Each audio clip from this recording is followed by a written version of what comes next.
Assalamu alaikum wa rahmatullahi wa barakatuh. Ṣé dáadáa ni mo bá yín lénìí o. A kú òǹgbẹ, ẹ̀mí àṣìkà. Ẹ jọ̀ọ́ kí n tó move further, please kindly share my video. Ẹ dẹ̀ subscribe sí channel mi.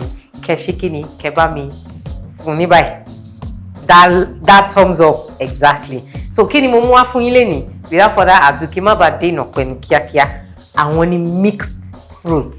Ẹ mọ̀ kí mo sọ fún yín pé àwọn nǹkan tó máa ṣara lóore tó yẹ pé yes kò ní ní màlá pé ti ẹ gbààwẹ̀ because tẹ́ bá mú abẹ́ jẹ ẹ mọ̀ pé okay kíá ẹ ti mọ̀ body yìí ti build up lẹ́sẹ̀kẹsẹ̀ pé really káwọn èèyàn máa wò pé ó máa ń dàn nínú àwẹ̀ yìí ó ṣọ̀pọ̀ òun gbààwẹ̀ torí ẹ̀ lèmi ṣe wà níbí báyìí so kí ni mo mú wá fún yín lénìí mixed fruits adema tún juice ẹ̀ yes reason is that ẹlòmíì tó bá ń jẹ gbogbo àwọn nǹkan tó ń tà ń sìn kò sómi bẹ́ẹ̀ kò sí kinní kan ẹ juice ẹ out so ẹ tẹ̀ mọ́ òkè nǹkan tẹ́ mú sínú ó tún ṣe kíni ó ṣara yín ní àǹfààní dáadáa so níbí báyìí mo ní berry ẹ lè lo any fruit tó bá ti provided it is mixed fruit ẹ mọ̀ pé nǹkan tí mo pè nìyẹn so you can mix any fruit but ẹ jẹ́ kí ìtú jẹ́ pé ẹ máa lò ń bẹ̀ ó máa jẹ́ olómi ló máa pọ̀ jù ń bẹ̀ ṣé ti yé yín òjé yẹn nìyẹn so mo ní ọsàn bíbà mo ti yọ mo ti peel dáadáa torí pé mo dì seed ọsàn máa jẹ́ kó korò ní so ẹ yọ seed yẹn so ti yé yín mo wá èmi yan green apple láàyò ẹ lè lo red apple ẹ lè lo any fruit tó bá wù yín then I have my pineapple here ẹ lè fi cucumber sí any fruit of your choice òun ni but ẹ make sure pé èyí tó máa pọ̀ jù náà kó jẹ́ fruit tó bá lómi òun lè fi rí pineapple àti ọsàn tèmi bíbà ṣó ti yé yín all these are what are good fibre vitamin C everything vitamin nílé tẹ́ bá gbèlúra lásán àwọn ẹni gan máa wò pé yes ẹnìkan gbà òun so ẹ jẹ́ ká move further kí ni máa ṣe tẹ́ bá rí inú blender mi because of the apple tó wà ń bẹ̀ so that ó máa aid blending process omi kínkínní ẹ̀mọ̀kẹ́ mi máa ń sọ fún yín pé jẹ́ kí juice kíní kó sun omi fúnra ẹ̀ dáadáa omi yẹn gangan ni then I notice pé nígbà tí mò ń ṣe ọsàn mi kò ń ṣe ọsàn tó lómi púpọ̀ bẹ́ẹ̀ yẹn tó ti yẹ yín so omi lásán ni mo bù síbẹ̀ ordinary drinking water healthy water òun ni ó wà níbí báyìí rí kíá so màá kọ̀ dá sí inú ẹ̀ ni.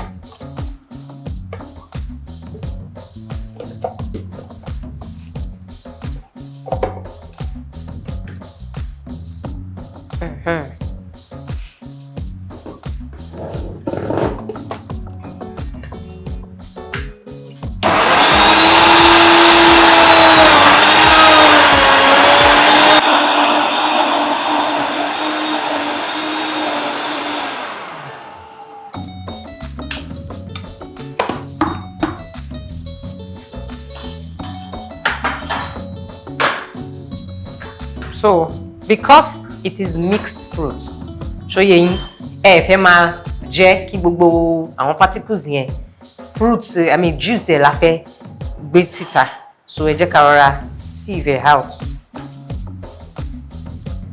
since we are not making it as smoothie ṣó yé yín so òun ni.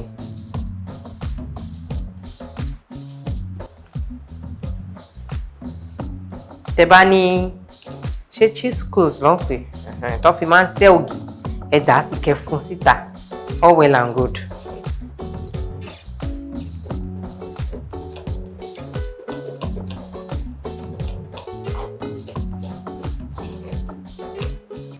mi fẹ́ gbọ́ pé ara yín ò jọ̀lọ̀ rárá skin yín ò jọ̀lọ̀ rárá nínú Ramadan yìí o ẹ jẹ́ káwọn èèyàn kọsẹ̀ báyìí kọ́ máa dá ọ̀tẹ̀ pé ó gbáwẹ̀ jàre because nǹkan tẹ́ bá jẹ sínú ló máa nourish skin yín dáadáa ṣó yé yín òun làwọn Yorùbá fi ní nǹkan tẹ́yẹ bá jẹ ẹ̀yẹ máa gbé fún ẹ̀mí àṣìkà so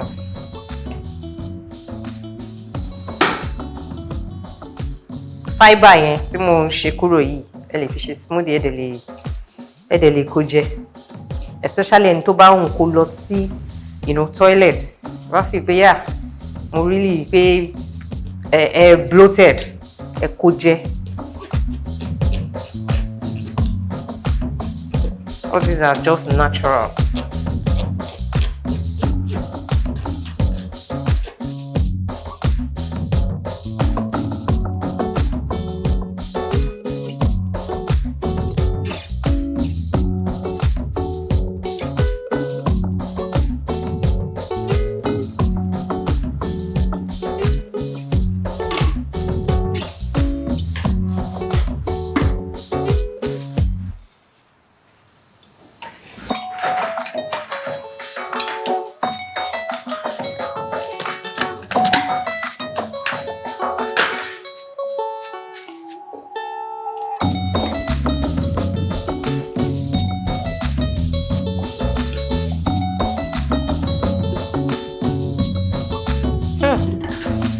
Aroma ẹ̀ lásán ẹ má jẹ́ ń jáwé o.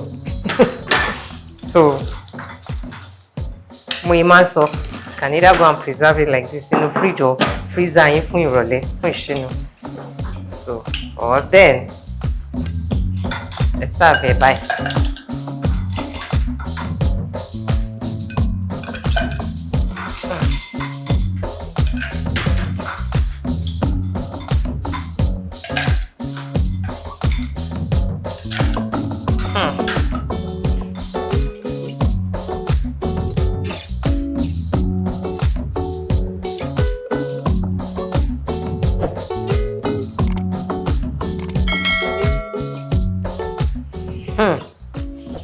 Isn't this beautiful?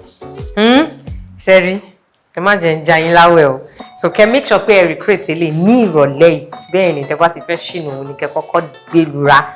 Kẹ́ mọ̀ pé yes, ma kọ́kọ́ nourish gbogbo, you know, how rebuild gbogbo àwọn cells tó ti dẹnu kọlẹ̀ látàárọ̀ gbogbo. I'm tired. Jẹ́ ti ẹ̀yin ajẹ́kọ́ jí pépé before you now move to any other full meal. And make sure pé ẹ check my channel fún àwọn Ramadan recipe tí mò ń drop fún oúnjẹ, the real food dáadáa fún iftar.